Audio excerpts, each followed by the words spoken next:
महावीराय नमः। जय आत्म, जय आनंद, जय देवेंद्र, जय शिव।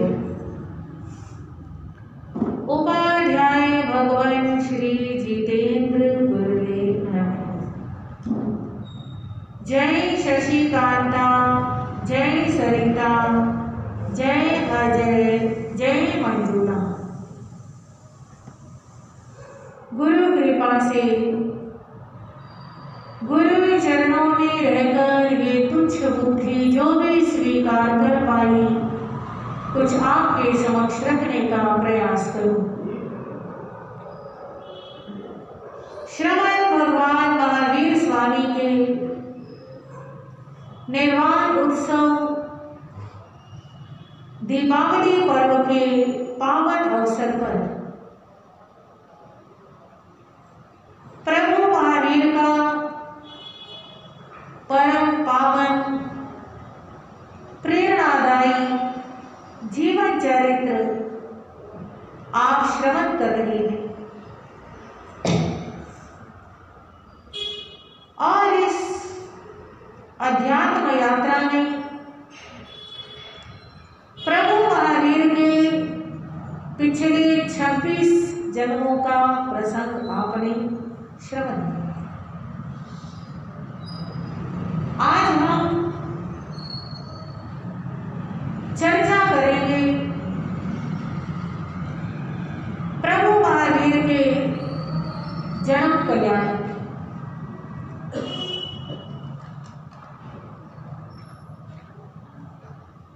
प्रभु महावीर हमारे शासनपति, हमारे धर्म पिता भगवान 24वें तीर्थंकर, आज उनका हम जन्म कल्याण श्रवण करें।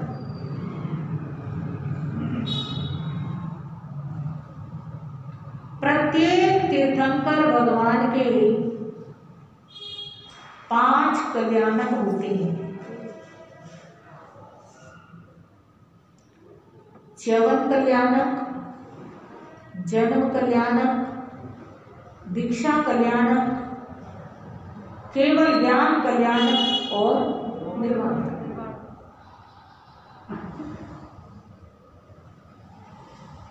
ये 5 कल्याणक पूरे विश्व के लिए कल्याण का कारण होते हैं, इसलिए इनको क्या कहा जाता है? कल्याण।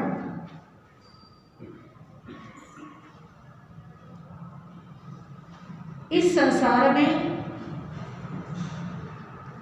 प्रत्येक जीव के अपने अपने पुण्य और पाप होते हैं और हर व्यक्ति अपने पुण्य और पाप को भुगता है। कोई किसी को अपना पुण्य दे नहीं सकता और किसी के पुण्य से किसी को सुख मिल नहीं सकता। अगर अपने को सुख मिलना है तो किससे मिलना है? अपने ही पुण्य से मिलना है। सबके अपने अपने पुण्य अपने अपने काम आते हैं, पर तीर्थंकर भगवान के पुण्य पूरे विश्व के काम आते हैं, पूरे विश्व को सुख देते हैं। ये एक विशेषता है तीर्थंकर भगवान हमारे में और तीर्थंकर भगवान में बहुत अंतर है और ये एक खास विशेषता है कि हमारे पुण्य से हमें ही सुख मिलेगा, हमारे पाप से हमें ही दुख मिलेगा, पर तीर्थंकर भगवान के पुण्य से सबको सुख मिलता है। जिस समय भगवान का कल्याण होता है, 5 में से कोई नहीं, उस समय तीनों लोगों के अंदर के लिए शांति, आनंद और सुख छा जाता है। नरक गति के जीव जो सुख की कल्पना भी नहीं कर सकते, क्योंकि सुख कभी देखा नहीं, पिछले जन्मों के देखे हुए हैं, इस जन्म में सुख देखा ही नहीं। स्वयं सुख नहीं देखा, किसी को सुखी होते हुए भी नहीं देखा। अंतर समझ में आ रहा है? यानी कोई निर्धन है, वो अमीरों को देखता है तो उसे धनवान होने की चाह जगती है। अब नरकी जीवों ने तो किसी को भी सुखी नहीं देखा, क्योंकि नरक में कोई सुखी है ही नहीं। तो जिन्होंने स्वयं सुख नहीं देखा, किसी को सुखी नहीं देखा, वे सुख की कल्पना भी नहीं कर सकते। पर नरक के जीवों को भी भगवान के कल्याणक के समय कुछ पल के लिए सारे दुखों से मुक्ति मिल जाती है और परम आनंद की अनुभूति होती है। किसी किसी जीव को तो उसी समय उसी आनंद की एक झलक में सम्यक्त्व प्राप्त हो जाता है। किसी किसी जीव के लिए जिसका उपादान तैयार हो, तो जिस समय भगवान का कल्याणक तो धरती में होता है और उसका प्रकाश नरक तक जाता है, और नारकी जीव उस प्रकाश को देख करके उस आनंद की अनुभूति के साथ सम्यक दृष्टि भी बन जाती है। देवलोकों के देवता भी कुछ समय के लिए, जब भगवान का कल्याणक होता है उस समय कुछ पलों के लिए उनका भी भोग विलास से एकदम वैराग्य जाग जाता है। संसार की विषय वासनाओं से उनका भी मन हट जाता है, एकदम चित्त को समाधि प्राप्त होती है। उन्हें पता नहीं चलता कि ऐसा क्यों हो रहा है। नारकी जीवों को भी इस तरफ ध्यान नहीं जाता, देवताओं का भी उस समय उस तरफ ध्यान नहीं जाता। वो तो जब इंद्र महाराज घोषणा करेंगे तब पता चलेगा कि क्या हुआ, कैसे हुआ। ऐसे त्रियंच गति के जीवों को भी और ऐसे ही मनुष्य गति के जीवों को कितने ऋषि मुनि, कितने योगी साधक अनेक अनेक वर्षों से सिद्धि पाने का प्रयास कर रहे हैं, साधना कर रहे हैं, और भगवान का कल्याणक हुआ। अचानक उन पलों के अंदर सिद्धि प्राप्त हुई, उन्हें पता नहीं चलता कि ऐसा क्यों हुआ, पर हो जाता है। ये भगवान का पुण्य है जो चारों गतियों के जीवों को शांति देता है, सुख देता है। तो भगवान का सबसे पहला कल्याणक है च्यवन कल्याण। 10वें देवलोक से भगवान की चेतना च्यवन करती है। च्यवन करने का मतलब क्या होता है?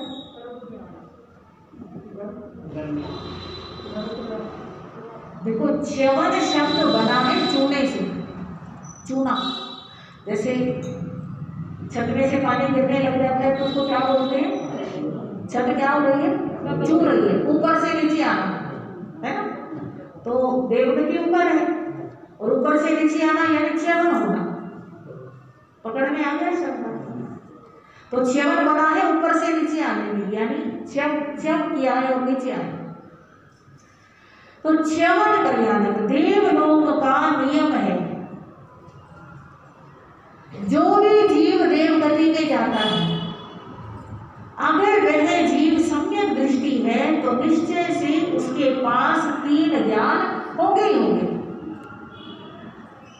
देवगति में अगर कोई जीव सम्यक दृष्टि है तो उसे निश्चय से 3 ज्ञान होंगे ही होंगे। मति ज्ञान, श्रुत ज्ञान और अवधि ज्ञान। और ज्ञान एक ऐसी चीज है जो आत्मा के साथ जाता है। ज्ञान आत्मा का स्वभाव है, ज्ञान आत्मा का गुण है। ज्ञान पा लिया है और उस ज्ञान को पा करके अहंकार नहीं किया है, उस ज्ञान का सदुपयोग किया है, तो वो ज्ञान आत्मा के साथ जाता है। अगर अहंकार आ जाए तो वो ज्ञान लुप्त हो जाता है, खत्म हो जाता है।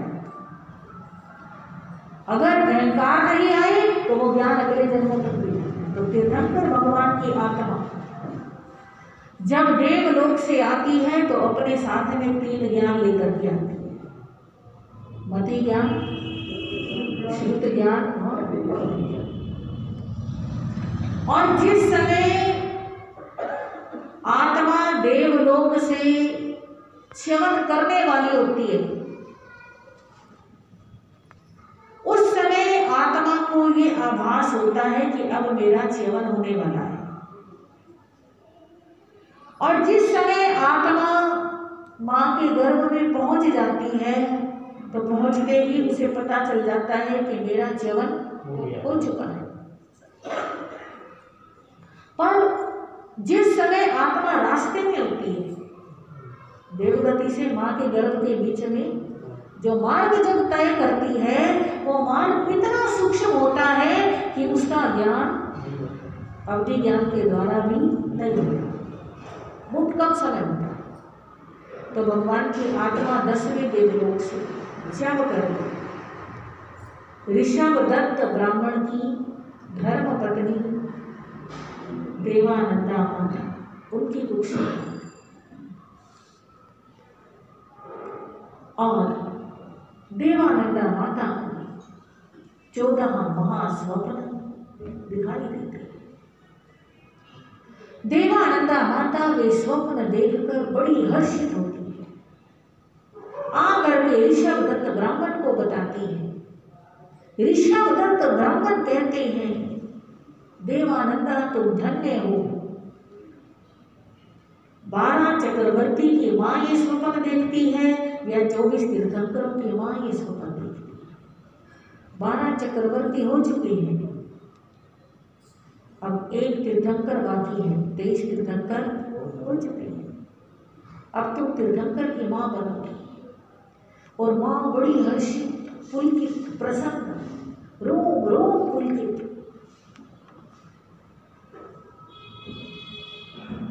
सोचती है, वाह, मेरे तो पता नहीं कितने जन्मों के पुण्य फल हैं, कितना मेरा सौभाग्य जा गया कि तीर्थंकर की मां बनूं।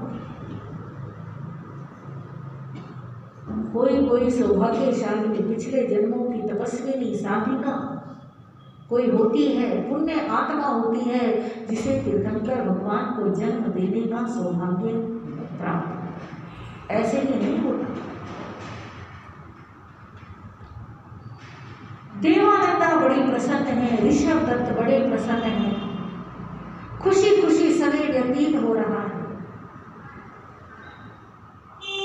हर रोज नए नए सपने बुन रही है, पर देवानंदा नहीं जानती कि जो मैं सपने बुन रही हूं ये पूरे होंगे भी या नहीं। कई बार इंसान सोचता है कुछ और हो जाता है, बिल्कुल ही कुछ।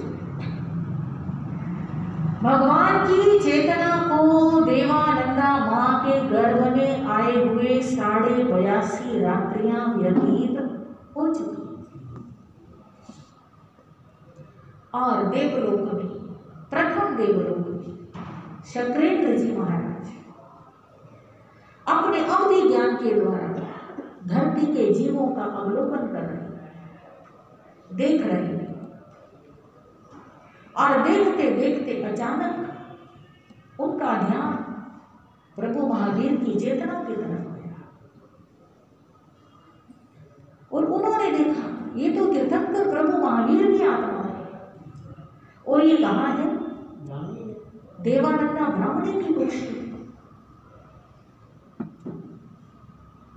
आपके मन में प्रश्न आता होगा कि भगवान के 5 कल्याणक देवता मनाते हैं, तो जिस समय भगवान मां के गर्भ में आए, क्या उस समय इंद्र महाराज को पता नहीं चला? उन्हें 82.5 रात्रि व्यतीत होने के बाद पता चला। वास्तविकता ये है कि 5 कल्याणकों में से जो गर्भ कल्याणक होता है उसे देवता मनाते नहीं। 4 कल्याणक देवता मनाते, गर्भ कल्याणक को छोड़ के बाकी के 4। तो आज इंद्र महाराज ने देखा भगवान की आत्मा एकदम भगवान के स्वागत में, अभिनंदन में अपने सिंहासन से उठ के खड़े हो गए, सिंहासन से नीचे उतर के आए, अपने पांवों में जो रत्न जड़े जूते चप्पल पहने हैं वो निकाल के साइड पे किए और नमोद्वरम के पाठ के द्वारा भगवान को वंदना, वहीं पे बैठे और वंदना करने के बाद, नमस्कार करने के बाद अपने सिंहासन पर बैठ गए हैं और बैठ करके उनका चिंतन चलना शुरू हुआ कि ये तो आश्चर्य हो गया। आज तक कभी भी ऐसा नहीं हुआ और आगे भी कभी ऐसा नहीं होगा कि तीर्थंकर भगवान किसी ब्राह्मणी की कुक्षी से जन्म ले या किसी भिक्षु कुल में जन्म ले। तीर्थंकर भगवान उसी कुल में जन्म लेते हैं क्योंकि कुल का, जाति का, माता पिता के संस्कारों का बालक के संस्कारों के ऊपर बहुत अधिक प्रभाव पड़ता है। एक दृष्टि से देखा जाए तो जाति पाति का कोई भेद नहीं होता, पर गहराई से देखा जाए तो जाति का संस्कारों पर बहुत प्रभाव पड़ता है। तीर्थंकर भगवान क्षत्रिय कुल में ही जन्म लेते हैं, राजकुल में ही जन्म लेते हैं। ऐसा क्यों कहा?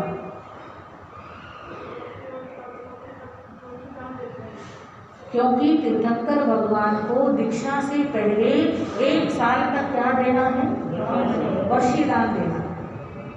और किसी ब्राह्मण और भिक्षु का जो पुत्र होगा, जो ब्राह्मण या भिक्षु कुल में पैदा हुआ व्यक्ति होगा, वो इतना दान नहीं करेगा। ब्राह्मण की आजीविका भी दूसरों पर डिपेंड होती है। ये जवान उसे दक्षिणा देता है और उस दक्षिणा से ब्राह्मण का जीवन चलता है। ब्राह्मण का काम लेने का है, ब्राह्मण का काम देने का नहीं है। और तीर्थंकर भगवान ने क्या देना? वर्षीदान देना। दीक्षा से पहले वर्षीदान और केवल ज्ञान के बाद ज्ञान का दान। और इसके अलावा एक और बड़ा अंतर है। बड़ा अंतर ये है, क्षत्रिय उसे कहते हैं,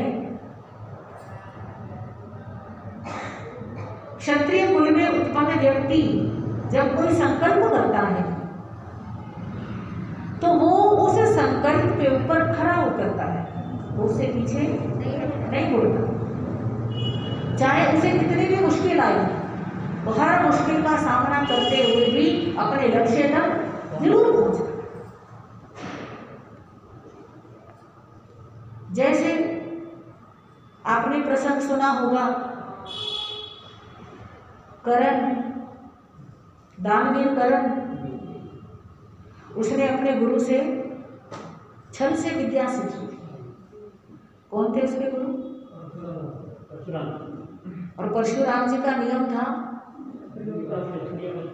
कि वे क्षत्रियों को विद्या नहीं सिखाएंगे।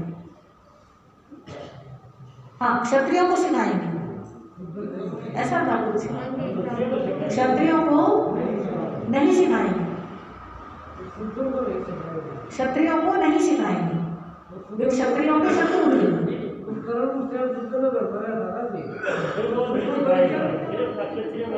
हाँ, तो कुछ ऐसा था कि कर्ण ने उसे विद्या सीखी और विद्या सीखने के बाद जब उसका चलने का समय आया तो चलने से पहले कर्ण और उसके गुरुजी परशुराम जी वे कहते हैं कि थोड़ी देर टहलते हैं और शाम का समय वो टहल रहे हैं।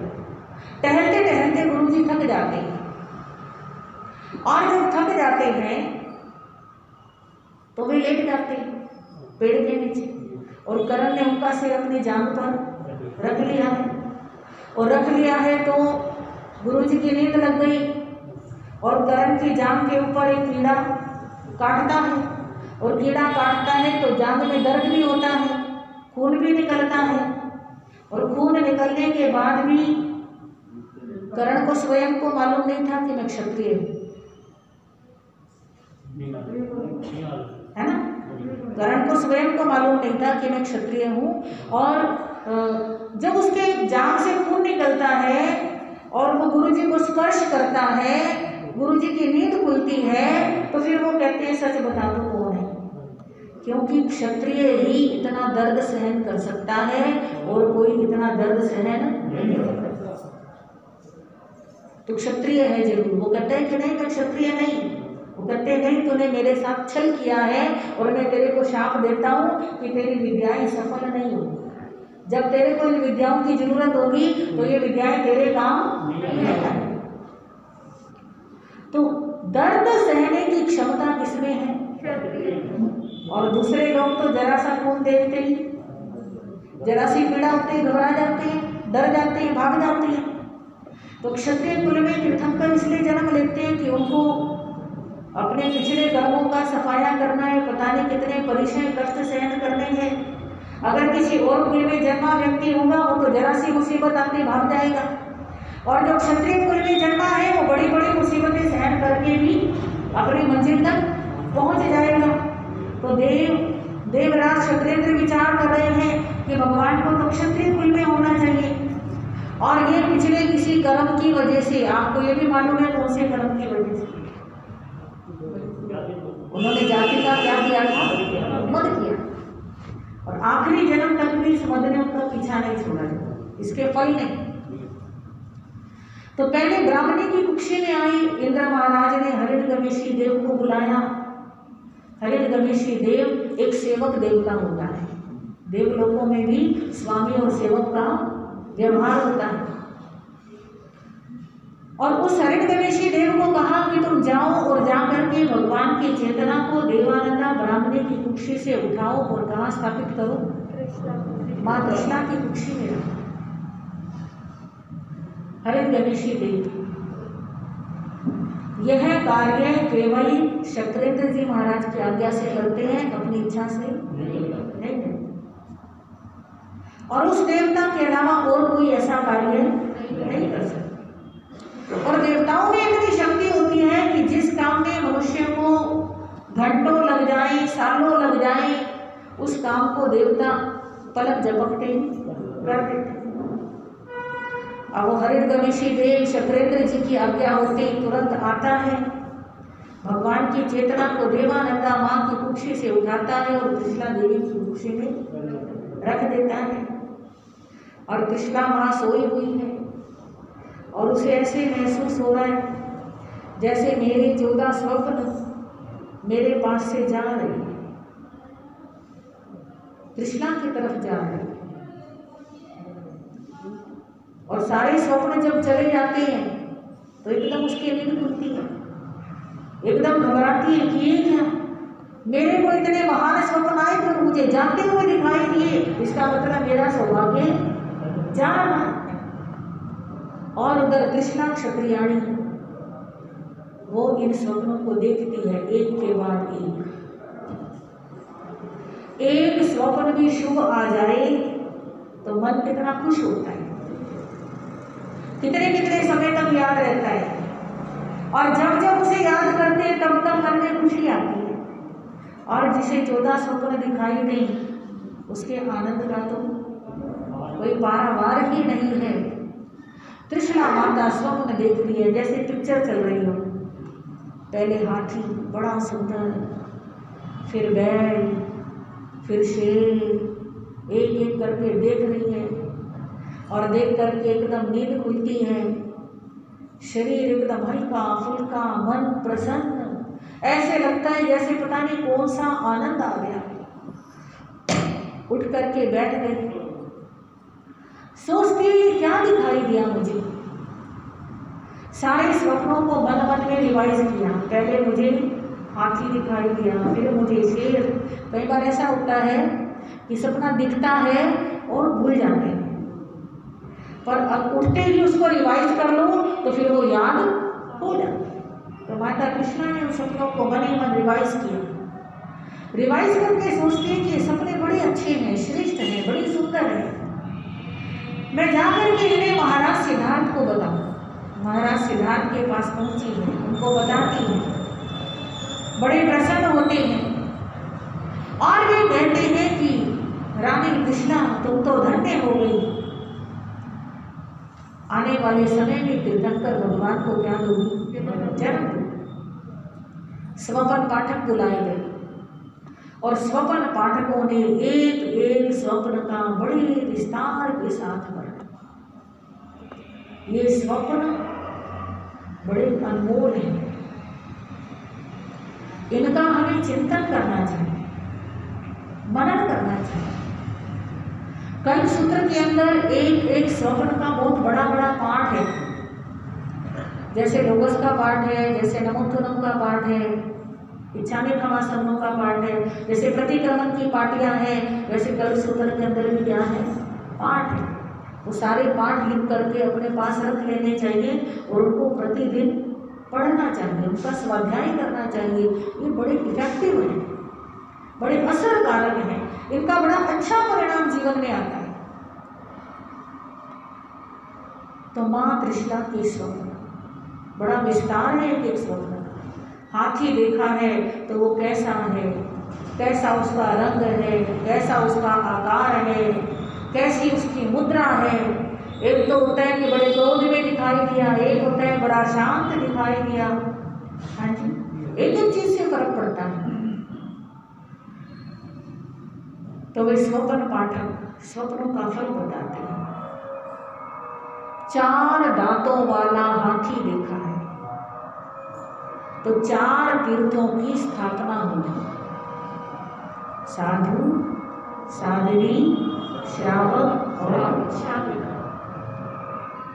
वृषभ देखा है, जैसे वृषभ बैल अपने कंधे पर रखे हुए बोझ को उठाने में समर्थ होता है, उसके कंधों पर जो भी बोझ रख दिया जाए उसे वो उठा करके जहां तक लेके जाना है वहां तक ले जाता है। ऐसी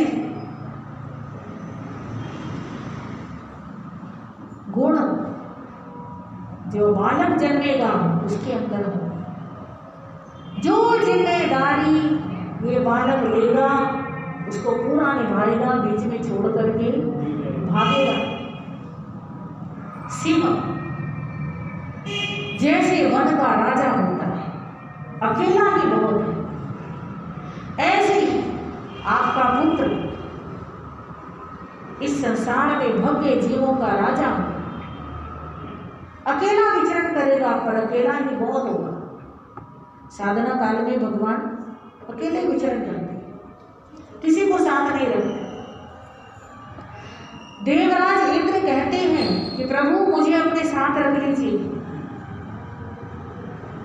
क्योंकि अज्ञानी लोग आपकी अविनय करेंगे, असाधना करेंगे, कुछ कुछ बोलेंगे, कुछ कुछ कष्ट पीड़ा पहुंचाएंगे। मैं आपकी रक्षा करूंगा, आपकी सेवा करूंगा, आपके साथ रहूंगा। भगवान कहते हैं वापस लौटा दे। चौथे स्वप्न में देवी लक्ष्मी के दर्शन, यानी मोक्ष लक्ष्मी। इस संसार में जो भी चीज प्राप्त होती है वो सब लक्ष्मी का ही रूप होती है। ज्ञान प्राप्त हुआ है तो ज्ञान लक्ष्मी, धन प्राप्त हुआ है तो धन लक्ष्मी, धर्म प्राप्त हुआ है तो धर्म लक्ष्मी, तपस्या प्राप्त हुई है तो तप लक्ष्मी। समझ आ रही है? सारी चीजें लक्ष्मी का रूप है। तो मोक्ष भी मोक्ष लक्ष्मी। लक्ष्मी चाहिए तो मोक्ष लक्ष्मी चाहिए, उसकी आराधना। फूलों की 2 मालाएं बड़ी सुंदर सुगंधित भंवरे मंडरा रही है। 2 प्रकार के के धर्म की प्ररूपणा होगी, श्रावक धर्म और साधु धर्म, अगार धर्म और अड़गार। चंद्र, चंद्र के समान शीतलता, जिन्हें गुस्सा ज्यादा आता है ना, वे इस स्वप्न का पाठ करें। चंद्र का जो स्वप्न है ना, कल सूत्र के अंदर ये वाली पार्टी निकाल करके पट्टी इसको अपने कॉपी पर लिख लें और रोज इसका पाठ करें, इसको याद करें। जब चंद्र का ध्यान करेंगे, चंद्र की स्तुति करेंगे, चंद्र का पाठ करेंगे तो अपने आप जिनको बीपी हाई होता है, हाँ जी, शीतलता आएगी। चंद्र का स्वभाव है शीतलता आएगी। तो स्वप्न पाठक बताते हैं कि इस बालक को देखने से, इसका नाम लेने से, इसको याद करने से, इसका ध्यान करने से, ध्यान करने वाले को, याद करने वाले को बड़ी शांति प्राप्त होगी, आनंद प्राप्त होगा। शीतल, सूर्य के दर्शन किए, सूर्य जैसा इस बालक का तेज होगा। जैसे सूर्य के उदय होने पर कमल खिल जाते हैं, सारी सृष्टि एक्टिव हो जाती है, लोग नींद से जाग जाते हैं और जाग करके अपने अपने काम में लग जाते हैं। ऐसे ही आध्यात्मिक पुरुष आपके बालक के दर्शन करके, उनको याद करके अपने दिन की शुरुआत करेंगे।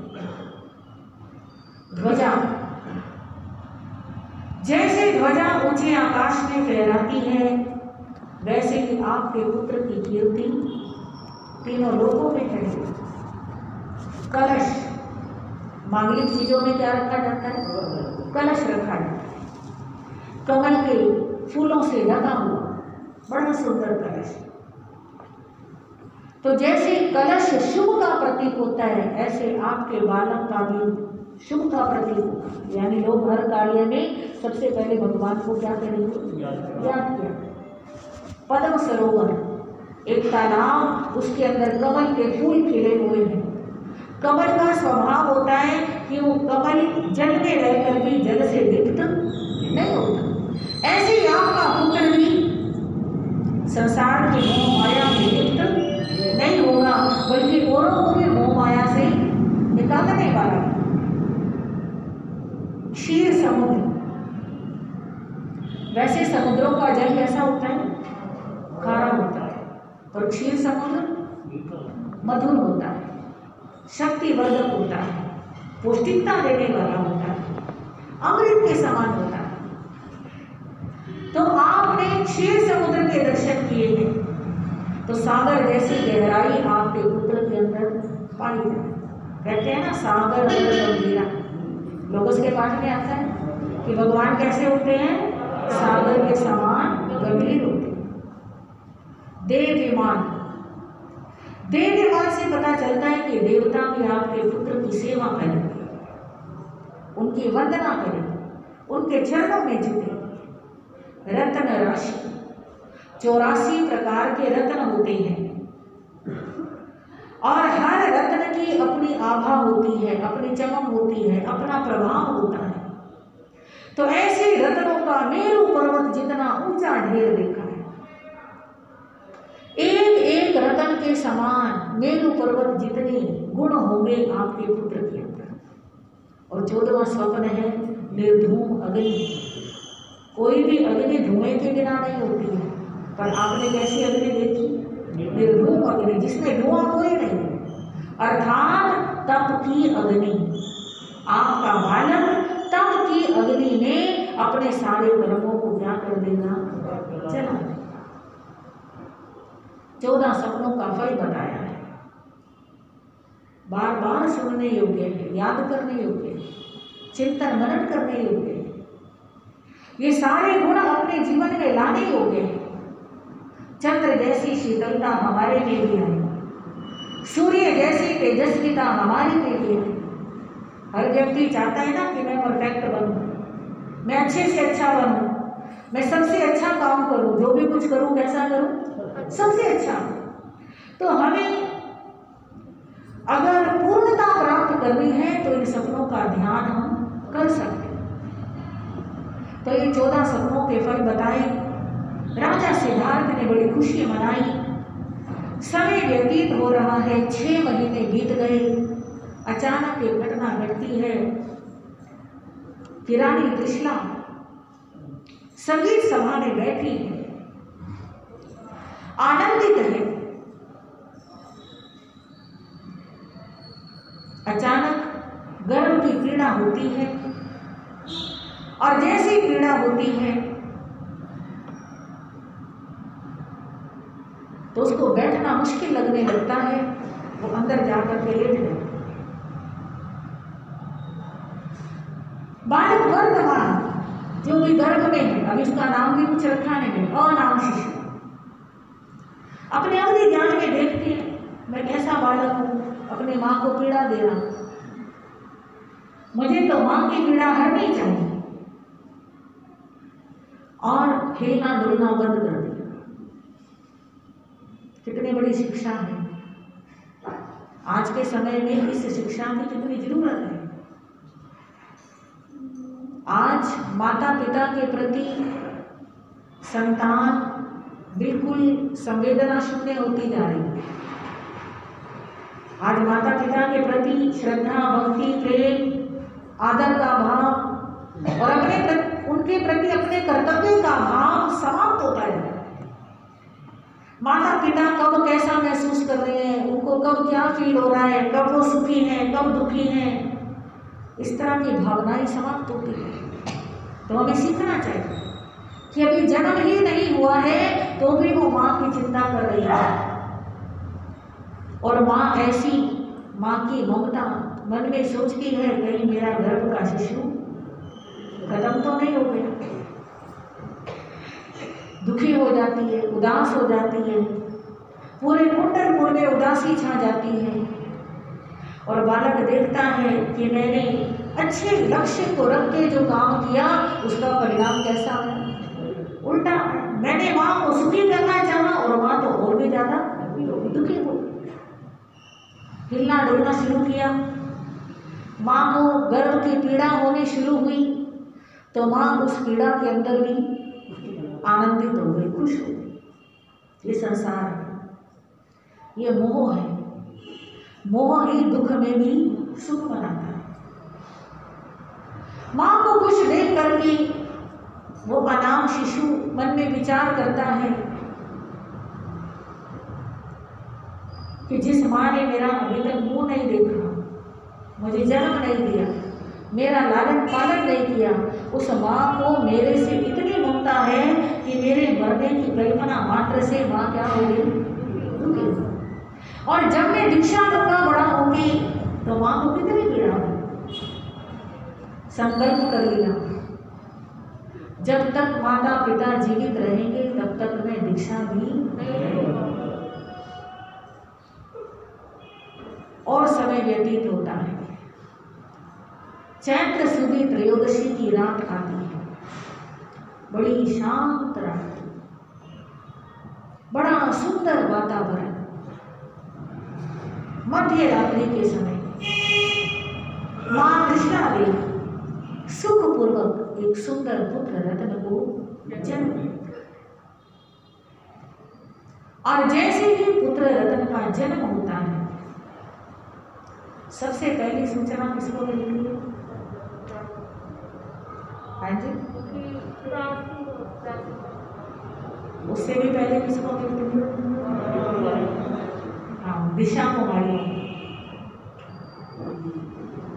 सौधर्मेंद्र को भी बाद में सूचना मिलती। 56 दिशा कुमारियों को सबसे पहले सूचना मिलती। और वे 56 दिशा कुमारियां तुरंत, इन्हें दिशा कुमारियां क्यों कहते हैं? क्योंकि ये अलग अलग दिशाओं में निवास करते हैं। और कुमारियां क्यों कहते हैं? क्योंकि ये कुमारी ही होती है, इनके ऊपर किसी देव का आधिपत्य नहीं। इनको किसी भी काम को करने के लिए किसी भी देवता से आज्ञा लेने की जरूरत नहीं, ये स्वतंत्र होती है। और सबसे पहले भगवान का जन्म कल्याण यही बनाते हैं। अलग अलग दिशाओं से सब आती हैं, 8-8 के ग्रुप में आती है, पहले 8-8 के ग्रुप, फिर 4-4 के ग्रुप, और अपने अपने इनके उत्तरदायित्व बटे हुए होते हैं। सबसे पहले जो दिशा कुमारियां आती हैं, 8 दिशा कुमारियां, जिस नगर में भगवान का जन्म हुआ है उस नगर में सेवा का कार्य। हमारे यहाँ तो सेवा का कोई स्थान ही नहीं है हमारे इस जैन धर्म में, और इस स्थानकवासी में खास बिल्कुल सेवा का नाम भी नहीं। और जहाँ जहाँ सेवा होती है, सबसे पहला स्थान किसका? सिखों का, गुरुद्वारे। सेवा कैसे की जाती है, सेवा किसे कहते हैं, ये उनसे सीखो। गुरुद्वारे के अंदर आप चले जाओ, आपको इतनी सी धूल मिट्टी नहीं मिलेगी। किसी के मन में ये अहंकार नहीं कि मैं तो इतना अमीर हूँ, या मैं तो पद वाला हूँ, या मैं तो ये वो मैं ही सब संभालता हूँ, कोई अहंकार नहीं। बड़े से बड़े अमीर से अमीर लोग भी आते हैं और वहाँ पे झाड़ू पोछा करते हैं, सफाई करते हैं। सबसे पहली सेवा होती है गुरु स्थान की सफाई। सुना तो हमने भी है अपने बड़ों से कि धर्म स्थान की सफाई करने से, यानी झाड़ू पोछा और सब झाड़ पोंछ करने से, एक बार पूरे भवन की सफाई करने से बेले तप का लाभ मिलता है, छठम तप का। और ऐसा भी सुना है कि पहले के श्रावक ऐसा खुद किया करते थे। पहले स्थानकों में सेवक नहीं रखते, सारी व्यवस्था खुद ही करते। तो दिशा कुमारी देवियां आती हैं और आते ही पहले पूरे नगर की सफाई करती हैं। जहाँ भगवान का जन्म हुआ है वहाँ जरा सी भी गंदगी नहीं रहती। जहाँ गंदगी होती है वहाँ नकारात्मकता होती है, नेगेटिविटी होती है। जहाँ कचरा होता है, धूल मिट्टी होती है, और जहाँ साफ सफाई होती है वहाँ पर सकारात्मकता होती है, पॉजिटिविटी होती है। मन में अच्छे विचार आते हैं, दिमाग को शांति मिलती है, सुकून मिलता है। गंदगी में धर्म नहीं है। तो वे सबसे पहले सफाई, यानी जितना भी नगर का कूड़ा कचरा होता है सब नगर के बाहर। फिर दूसरी देवियां आती हैं, वो पूरे नगर में गंधोदक का छिड़काव करती हैं। गंधोदक यानी सुगंधित जल, गंध यानी सुगंधित, उदक कहते हैं जल, सुगंधित जल का पूरे नगर में छिड़काव करती हैं। क्योंकि जैसे झाड़ू लगने से मिट्टी जो बारीक बारीक कण होते हैं उड़ रहे होते हैं, तो जल का छिड़काव करने से भी क्या हो जाते हैं, शांत हो जाते हैं, मिट्टी नीचे बैठे। फिर तीसरा ग्रुप आता है, वो माँ को आकर के प्रणाम करते हैं। माँ का प्रसूति कार्य, 3 मंडप बनाते हैं। एक मंडप में बिठा के माँ को, बच्चे को घुटन लगाते हैं, दूसरे में बिठा के उन्हें स्नान कराते हैं, तीसरे में बिठा करके उनको अलंकृत करके फिर उनका कुछ वो हवन जो भी कुछ होता है वो सब करती हैं। और फिर माँ के भवन में उसको लेकर के आते हैं। माँ को कुछ नहीं पता होता कब जन्म हुआ, माँ को भी बाद में पता चलता है, क्योंकि पीड़ा कोई होती नहीं है, वेदना कोई होती नहीं है। पता तो तब चले जब पीड़ा हो, वेदना हो। तो माँ को भी एहसास नहीं होता है कि जन्म हो चुका है। दिशा कुमारियाँ सारा काम कर भी चुकी होती हैं। और फिर सब दिशाओं में वो दिशा कुमारियाँ 8 मंगल लेकर के खड़ी होती हैं। 8 मंगल में सुने हैं, अष्टमंगल कौन कौन से होते हैं नहीं पता, याद करके आना चाहिए, ठीक है, जरूर याद होना चाहिए। सुबह सुबह अष्टमंगल के नाम लेने चाहिए। मांगलिक कार्यों में अष्टमंगल को स्थान देना चाहिए। मूर्ति पूजक समाज में, मंदिर वालों में अष्टमंगल का बहुत अधिक महत्व होता है। वे चावलों से अष्टमंगल बनाते हैं और फिर पूजा करते हैं। तो अष्टमंगल लेकर के खड़ी होती हैं, हाथ में दीपक लेकर के खड़ी होती हैं, दर्पण लेकर के खड़ी होती हैं, कलश झाड़ी लेकर के खड़ी होती हैं, पंखा लेकर के खड़ी होती हैं। ये सब शुभ और मांगलिक कार्य होते हैं, शुभ मांगलिक चीजें होती हैं, इनको लेकर के खड़ी होती हैं, मंगल गीत गाती हैं और बड़ा आनंद मनाती हैं। और जब ये अपना कार्य कर चुकी होती हैं तब सौधर्मेंद्र उनका सिंहासन हिलता है, तब उनको पता चलता है कि भगवान का जन्म हो चुका है। फिर भगवान अपने सेवक को आज्ञा देते हैं, भगवान स्वरूप इंद्र महाराज, कि देवलोक के अंदर एक सुघोषा नाम का घंटा होता है, उस घंटे को बजाया जाता है। वो एक घंटा बजते ही पूरे देवलोक में सब जगह आवाज आती है उसकी, और उस घंटे के पास खड़े होकर अनाउंसमेंट करते हैं भगवान का जन्म हुआ है और भगवान का कल्याणक बनाने के लिए चलना है। और सब देवी देवता कोई अपने देवियों के साथ घूम रहे हैं, कोई बैठे बातें कर रहे हैं, कोई मनोरंजन कर रहे हैं, कोई नाटक देख रहे हैं, कोई गीत सुन रहे हैं, कोई नाच रहे हैं, कोई गा रहे हैं, सब अपनी अपनी लीलाओं में लगे हुए होते हैं। और जैसे घंटा कान में आवाज़ सुन के एकदम अलर्ट हो जाते हैं सारे काम छोड़ करके, और ये सुनते ही कि भगवान का कल्याण हुआ है, तुरंत सारे इंद्र महाराज के भवन में पहुंच जाते हैं। और फिर 1 लाख योजन लंबा चौड़ा एक पालक नाम का विमान बनाया जाता है। पालक नाम का एक देव है, वो विमान की विकुर्मणा करता है। उस विमान में वो सारे बैठते हैं, बैठ करके फिर बहुत सारे द्वीप समुद्रों को लांघ करके बहुत दूर से वो देवता आधी रात को ही पहुंच जाते हैं। नगर के बाहर उस विमान को स्थापित कर देते हैं। स्थापित करने के बाद केवल इंद्र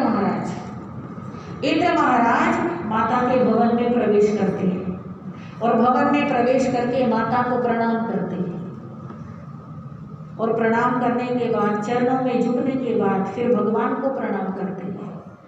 और फिर माता से कहते हैं कि माँ, हम कल्याणक बनाने के लिए आपके पुत्र को लेकर के जा रहे हैं, आप चिंता मत करना, अधीर मत होना। भगवान को अपनी गोद में उठा लेते हैं और भगवान का एक प्रतिरूप माता के पास रख जाते हैं। माता को अब स्वामिनी निद्रा में सुला देते हैं कि जब तक हम लौट करके नहीं आएंगे तब तक माता की नींद नहीं खुलेगी, और खुल भी जाए, नींद में भी हाथ चला जाए तो बालक लगना चाहिए कि पास में बालक है। और इंद्र महाराज अपने 5 रूप बनाते हैं।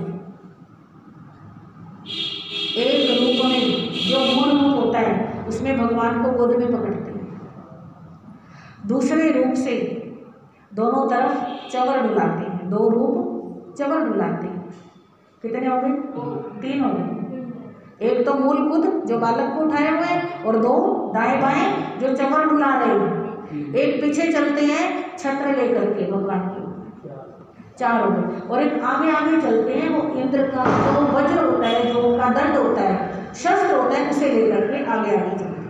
तो ऐसे 5 रूप बना करके इंद्र महाराज उसे लेकर के कहाँ जाते हैं? मेरू पर्वत के ऊपर, जो 1 लाख योजन ऊंचा मेरू पर्वत है। उस मेरू पर्वत के ऊपर 4 बड़े बड़े विशाल वन है, उद्यान है, पार्क है, और उनमें जो सबसे ऊपर है पंडक वन। उस पंडक वन के ऊपर, पंडक वन के अंदर 4 अभिषेक शिलाएं हैं। तो जो दक्षिण दिशा में अभिषेक शिला है उसके ऊपर सिंहासन लगा है। उस सिंहासन के ऊपर बैठ जाते हैं उस बालक को लेकर के, गोद में बिठाकर, और सब देवताओं को आदेश देते हैं 1008 सोने के कलश, 1008 चांदी के कलश, 1008 सोने और चांदी के मिक्स, 1008 रत्न जड़ित, 1008 पीतल के कलश, हाँ जी, तांबे के कलश, चंदन के कलश, ऐसे भर भर के लेकर के आओ। कहाँ से? जितने भी तीर्थ स्थान हैं, समुद्रों के, नदियों के, सब तीर्थ स्थानों का पवित्र जल उन कलशों में भर भर करके लेकर के, और सब देवता भागते हैं देवगति से और लेकर के आते हैं। मिनटों में, चुटकियों में सारे काम हो जाते हैं।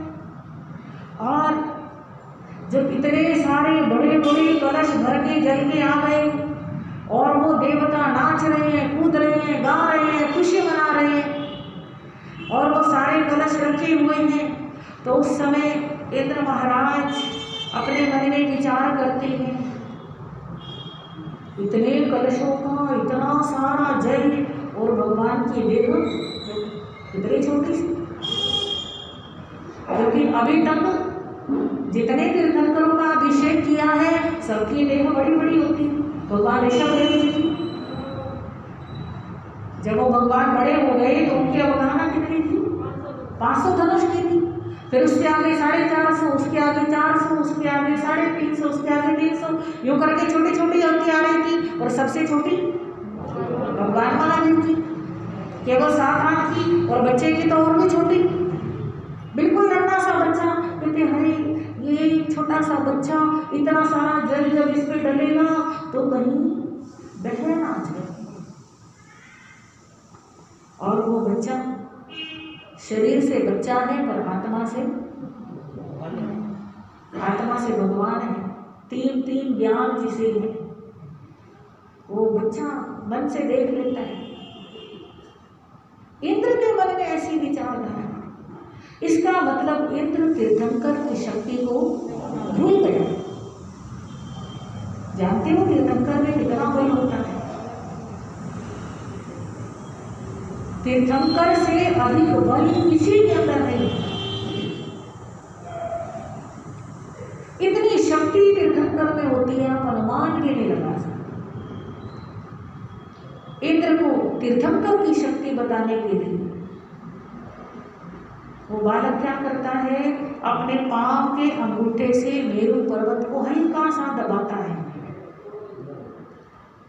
और मेरू पर्वत जिसे बड़े से बड़ा तूफान भी हिलाने में समर्थ नहीं है, वो इतना बड़ा मेरू पर्वत भी पेड़ के पत्ते की तरह भूजने लगा, कांपने लगा।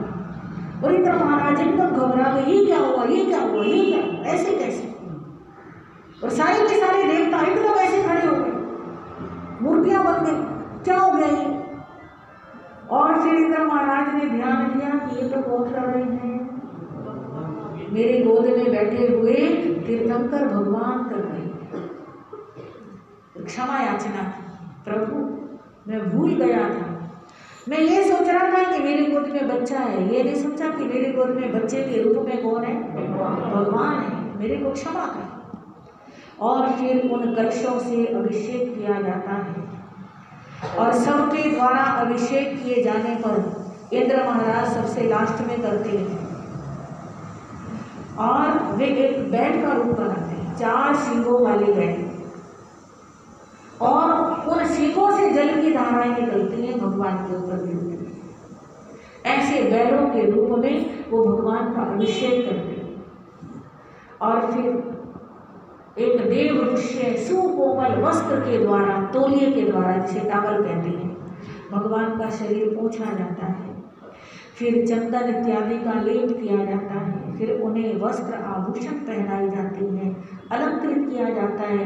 और फिर सारे देवता बड़ी खुशी मनाते हैं। और बहुत देर तक खुशी मनाने के बाद फिर इंद्र महाराज वैसे 5 रूपों के साथ माँ के भवन में आते हैं। भगवान का जो प्रतिरूप वहाँ रखा था उसे हटाते हैं, बालक को वहाँ ले जाते हैं और उस बालक के अंगूठे के अंदर अमृत का संचार है। कोई भी तीर्थंकर भगवान अपनी माँ का दूध नहीं पीते। उन्हें जब भूख लगती है तो अपना अंगूठा चूसते हैं, और अभी भी बच्चे छोटे होते हैं तो अंगूठा चूसते हैं, बड़ी मुश्किल से छुड़ाना पड़ता है। तो भगवान के अंगूठे में अमृत का संचार करते हैं और भगवान के पालने के ऊपर अच्छी अच्छी सुंदर सुंदर गेंद जैसे बॉल होती है, कनकने वाले खिलौने, झुनझुने जैसे होते हैं, ऐसे बहुत सारे खिलौने वहाँ रख देते हैं और माँ की अवस्वापिनी निद्रा हटा देते हैं, माँ को प्रणाम करते हैं, फिर वहाँ से चल करके अपने विमान में बैठते हैं और वो सारे देवता भगवान का अभिषेक बनाने के बाद जब चलने लगते हैं तो चलने से पहले इंद्र महाराज एक घोषणा करते हैं। वे कहते हैं सभी देवी देवता, सभी दिशाएं, सभी मनुष्य, सारे संसार के जीव सुन लो, ये भगवान और ये भगवान की माता, इन दोनों का या इन दोनों में से एक का भी अगर कोई बुरा चाहेगा, अगर कोई बुरा करने की कोशिश करेगा, समझ आ रही है ना?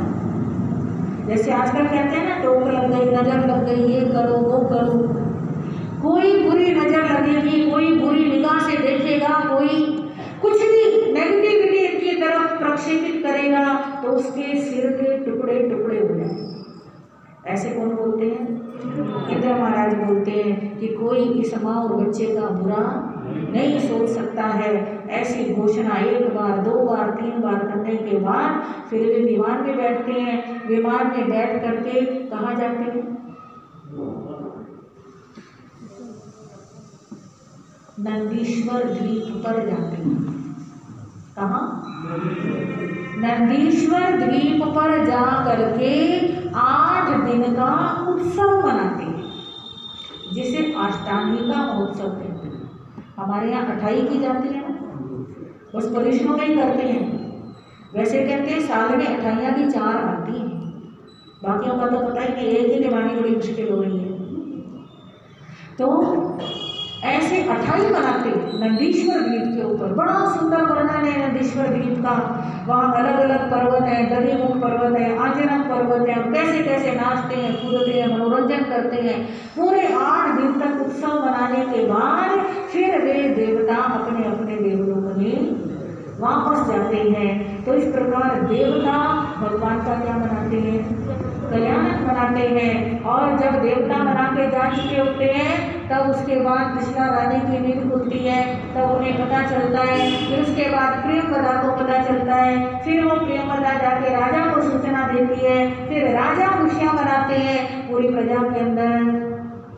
आपको बताइए क्या क्या करते हैं? सबसे पहले बंदी ग्रहों से कैदियों को मुक्त करते, यानी ये आज़ादी ऐसा नहीं है कि खुशी बस अपने अपनों में मना ली, सब खुश हो तो सब तरफ खुशी का माहौल। अनेक दिनों तक उत्सव मनाए जाते हैं और नामकरण के दिन भगवान का क्या किया जाता है?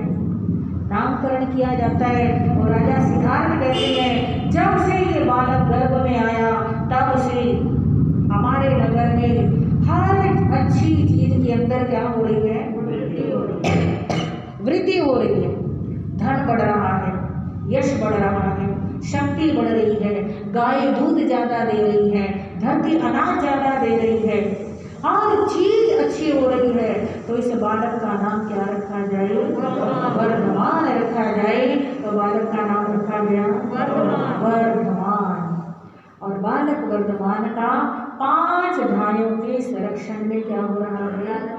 लालन पालन हो रहा है, हर चीज उपलब्ध है। पर ध्यान देने की बात है, यहाँ भी वो छोटा भाई है, उससे बड़ा नंदीवर्धन है। तो वो कर्म जो है साथ साथ चल रहा है। तो इस प्रकार भगवान का जन्म कल्याण, उसका प्रसंग आपने सुना। अब आगे का क्या प्रसंग आएगा वो आपको संक्षेप में सुनाने का प्रयास किया जाएगा, क्योंकि महावीर चरित्र तो एक सागर के समान है। जितनी डुबकियां लगाओ उतने मोती प्राप्त होते हैं। पर हमारा लक्ष्य है कि दीपावली तक इसे क्या किया जाए? संपूर्ण किया जाए। तो दीपावली तक संपूर्ण करने के लिए आप सभी रोज आते रहें, सुनते रहें, लाभ लेते रहें। और इन शब्दों